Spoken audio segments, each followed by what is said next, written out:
po jako akawuwo.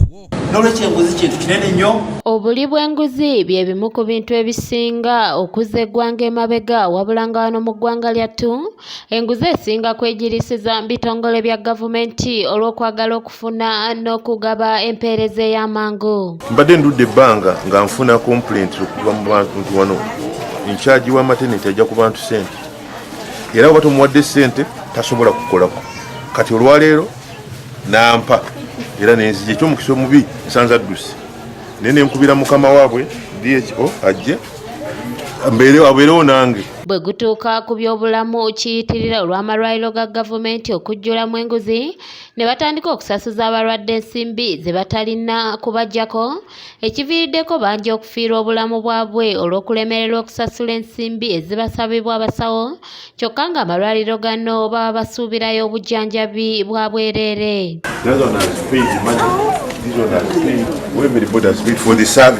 Minisitule y'ebyobulamu ne gavumenti bafuddeyo nnyo okulaba nga batangira abantu okuwa n'okwenyigira mu kulya enguzi kyokka buli lukya yeeyongera nga kino oluusi kiva ku bantu abasabibwa ensimbi zino mu malwaliro ate okutya okuvaayo mu lwatu okulumiriza abo ababasaba ensimbi zino. Tannaba kuwa ssente tetusobola kukimanya tetusobola kuloota nti ono kati agenda kusaba ssente tulyoke tujje tukiziyiza. Abantu aba bulijjo abakikola abasabibwa ssente be balina otuyamba.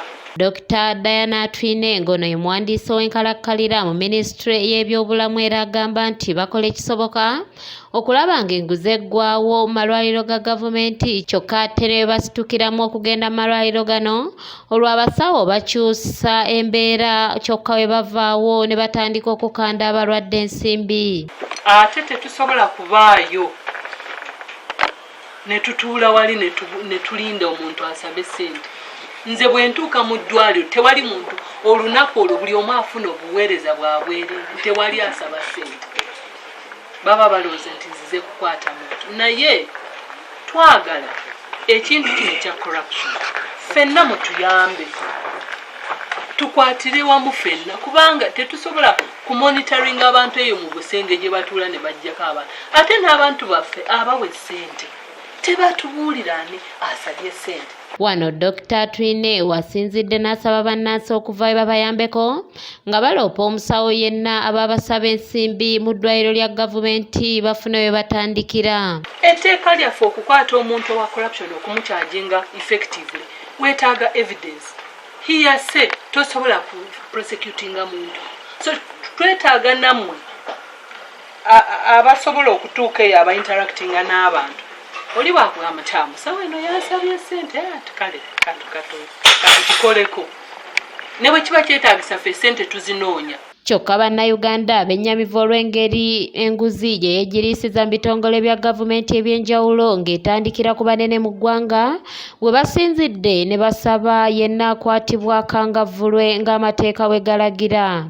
Teri mu malwaliro ga gavumenti gokka erine mu bitongole byonna kubanga ne Mr. President Museveni Namodde agamba nti enguzi esusse nnyo mu civil servants naye yennyini gino ye mukulu w'enguzi yo yennyini kabaka w'enguzi kati bw'afaayo naga nti ye ne Diana Atwine nti balwanyisa enguzi mu health tebasobola kulwanyisa nguzi mu health yokka sisitimu yonna nfu bwe tuba mutule bakulwanyisa nguzi era Diana Atwine oli mu kulimba nsi mwe nnyini mwemale banguzi. Stephen Tumusiime yakusakidde eggulire lino ku lwa ABS Television. Ate sigomye okuwano ngenda n'awalala era nga biri ekyo ontadde munakola wano ngenda negamba kawo alina okubeera interdicted tetusobola kukola n'abantu bafaanana bwe bati tetusobola ntambula nnyo ekiro kati luli nalye